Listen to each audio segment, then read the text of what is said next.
So with that, on September the 19th to the 25th for 7 days, we did 2 operations at the same time.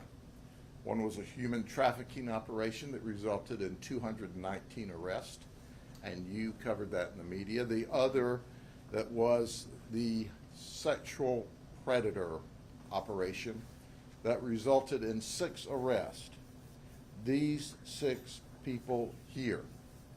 I want you to get a good look at these folks, because these are people that thought they were going to come have sex with children.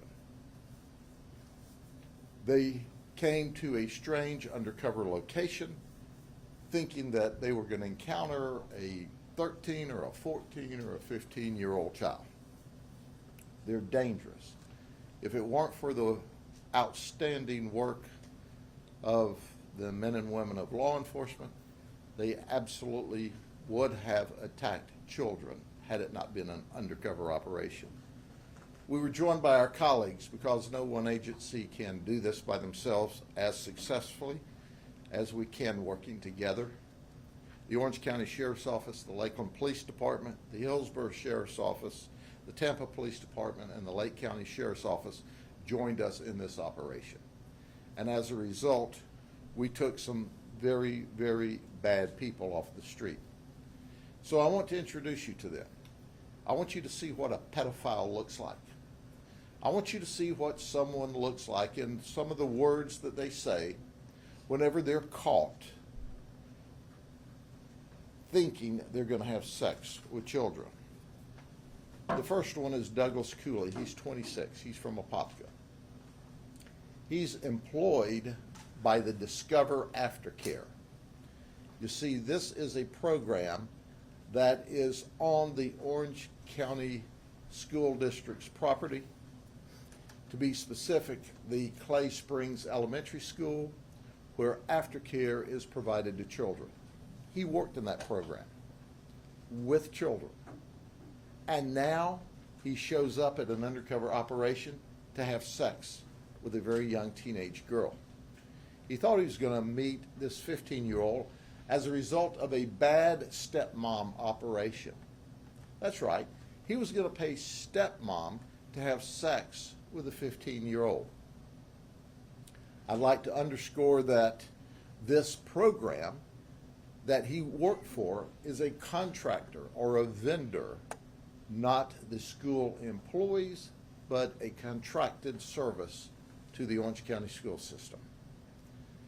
So he thought he was going to meet this 15-year-old little girl and have sex because the bad stepmom arranged it. He was going to pay for it. He said that, I'm interested, but is she the only girl you have? Did you hear what I said? Did you hear what I said? He wanted to know if this was the only girl that they had. And then our suspect, Douglas, asked the stepmom, are you her pimp?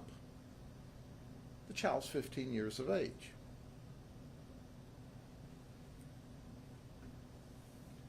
He traveled to this location.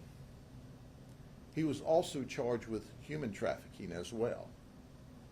Oh, he was wearing a DARE t-shirt. For those of you who are not familiar, DARE is a program that's taught to teach children how to be safe and to resist drugs. He was wearing that t-shirt. He's currently in our jail. He said, my life's over. Kinda. We plan to send you to prison for a very, very long time. What you did was a serious felony, but because of the work of our detectives, and I brag on them because they're simply the very best, that night it wasn't a real child that he was able to groom and convince that it's all right to come over, or it wasn't a real stepmom that was offering up her stepdaughter for sex. He didn't know that, but he does now. And then there's Euro Muniz. He's from Kissimmee. He's 40.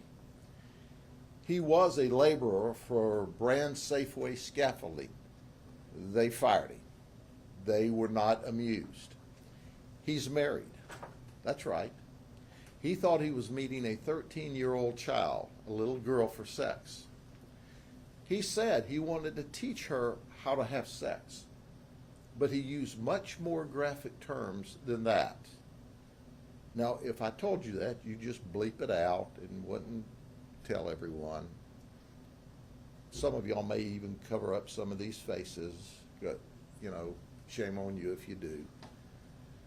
But when asked, well, what would you do if a man was wanting to do this to your daughters? And we asked that question because we discovered during the interview with him, he had 4 daughters between 9 and 16 years of age. What would you do if a grown man, 40 years of age, wanted to come have sex with your daughters like you wanted to have sex with this 13-year-old? He said, well, if they tried this with my daughters, he said, I would hang them. Well, that's against law. We can't do that. But we can prosecute you and send you to prison for a very long time. But while he would take the ultimate violent act against someone wanting to hurt his daughter, he was doing the same thing to someone else's daughter. By the way, his daughters are being screened as well. He's posted bond, and I find it interesting that he's posted bond. He's out. He's out until court day. But he traveled, and he's also charged with attempted lewd battery. Now, I want to take this a step further. Keep in mind what he said he would do if they did it to his daughters. So why he is grooming what he thinks is a 13-year-old, he sends photos of his little man. Did you hear that? He's a little man. And the little man didn't have any clothes on. It was nasty. It was a nasty little man. But yet, it's okay for him to do that to somebody else's child. Once again, he's locked up. He confessed. He's lost his job, and we intend to do our best to send him to prison.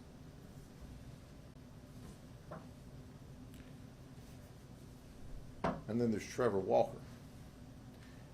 He is a maintenance guy, maintenance tech at a Publix warehouse over in Orange County, Orlando area.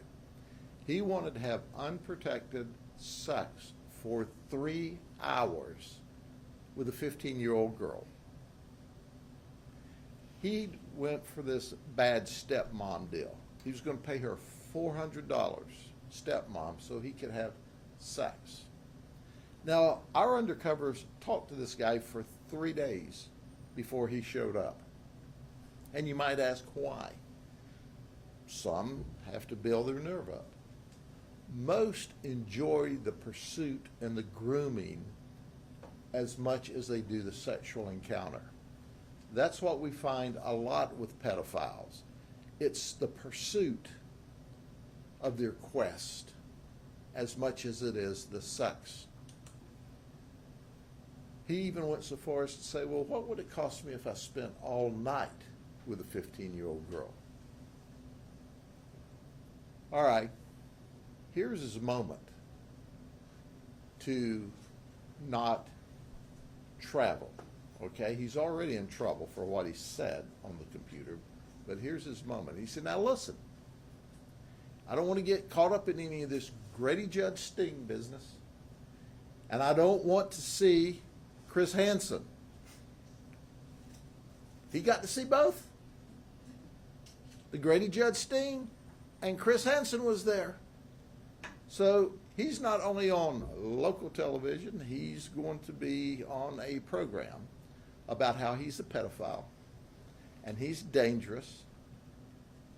And after we caught him and he figured out it was a Grady Judd sting and Chris Hansen was there to talk to him, he said, well, I made the decision to come here. I'm just stupid. What do you think? Stupid is being nice. You're an absolute moron. He also added that he wanted to have rough sex with his 15-year-old child. He's in jail. There are no 15-year-old children in jail. And this is just a nasty, dangerous person. That's right. Then there's Douglas D Silva of Windermere. Newsflash, I know it's hard for you to believe, but he's illegal from Brazil. He's an Uber driver, and he also cleans houses. I didn't think you could be an Uber driver if you were illegal. You can't take an Uber directly from Brazil here, so they had to hire him after he got here. He's married. He traveled to have sex with what he thought was a 15-year-old female, and he was going to pay $220 for that experience. Once again, he talked to the stepmom. He wanted to have different kinds of sex. Now, we can't go into the details for obvious reasons, but he said, hey, I'll up it from $220, stepmom, to $250, an extra $30 if I can have unprotected sex with this 15-year-old child. He's also charged with human trafficking. He confessed. He's been here 4 years, and he's waiting on his green card. Well, just thinking out loud, I believe even this administration won't give you your green card since you're now on a federal ICE hold. But we'll have to wait and see. He's in jail. We want him to go to prison. And then last but not least, well, no, we have two more actually, but I'll tell you about our veteran. He's an Army veteran. He's currently a student. He was a mechanic in the Army, and he's got his VA benefits, and he was learning to be a Harley-Davidson motorcycle mechanic. You know, it's been my experience that Harley riders are real men. They're not pedophiles. They're not sex predators.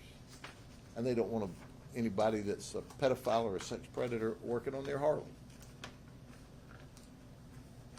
But he wanted to have sex with a 14-year-old. And he made the statement. Okay, are you ready for this? He made the statement. I don't know who made him a great historian. If this were 200 years ago, our age difference wouldn't make any difference at all. Well, it's 200 years later, and it makes a lot of difference to us. He confessed. He's currently in jail. But here's the thing that amazed me. He just moved to Davenport from Kentucky. I got to welcome him to Polk County when we arrested him. And on the way, while he was traveling to have sex with a child, he called his 5-year-old girl and a 6-year-old boy up in Kentucky to wish him good night. So he's wishing them good night while he's on his way to have sex with a child. Look, folks, these folks all have a hitch in their giddy-up. They're not good people. Now here's our last one. Ferris Cleese. He's married. He has adult children. He's an Uber driver. He's on public assistance, and he wanted to have sex with a 14-year-old female. Now he told us he was on public assistance. That's how we know. So did you take some of that government money that we all paid taxes with to have sex with a female, put gas in the car, or was that extra money? He's Syrian born, he's naturalized, he is legally in this country. And at the end of the day, he made this prolific statement. Trust is like a glass. Once broken, it will never be the same again. What's that about? Well, he can trust us that he's locked up in jail and we won't break his glass because he can trust that we're always going to arrest when he does something like this. Now, He has a $26,000 bond, but he's out. So if he didn't use the public assistance money that he said he got that night to get there to have sex with a child, did he use some of that public assistance money to bond out of jail? We don't know. But I find it interesting. He needs to be on public assistance, but he has money to bond out of jail for being a child predator. We will continue these operations. We're going to protect the children, not only of Polk County, of Florida, but around the country and around the world from these kind of deviant actors.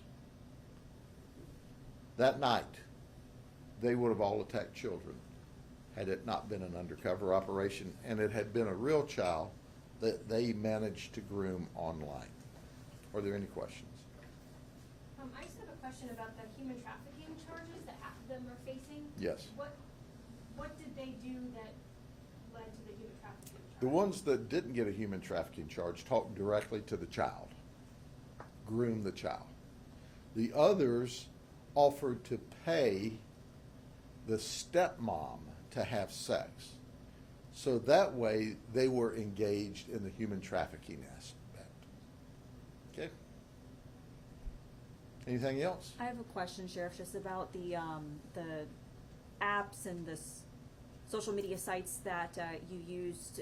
Were those popular, like everyday apps that people use? Can you Certainly. expand on We don't tell what sites we go on, but unlike child pornography, where people can go to the dark web and make it really difficult for us to figure out who the child pornographers are, to get to children, you've got to surface into gaming apps, social media apps, and that's where we find them.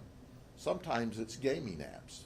So you've got to be careful, even if you're letting your child on a gaming app online, that they're not being groomed.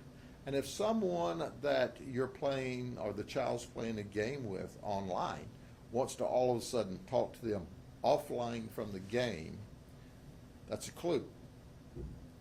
And anytime parents allow children to use social media at all, they've got to monitor it nonstop, because these folks are out here lurking around on these social media apps of different kinds to find your child, to groom your child, to have sex with your child.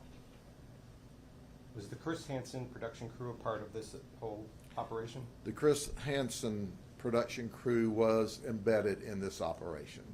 And certainly we offer that opportunity for all of you. Many of you have done this in the past, and you're welcome at any of our operations. Have you ever been involved with them before in the To Catch a Predator series? No, not in the To Catch a Predator series. When they were doing the To Catch a Predator series, the processes and systems that they were using with other law enforcement agencies was not one that we would use in our operation. And the way it works with whether we embed you or Chris Hansen and his now To Catch a Predator series, whatever he calls it now, is that he has no interaction with the suspects until after the criminal investigation is complete and they're waiting on transport to the jail. Then we allow him to talk to them. And we'd allow you to do the same thing. Okay? Anything else? Y'all be safe. Take care. We'll see you next time.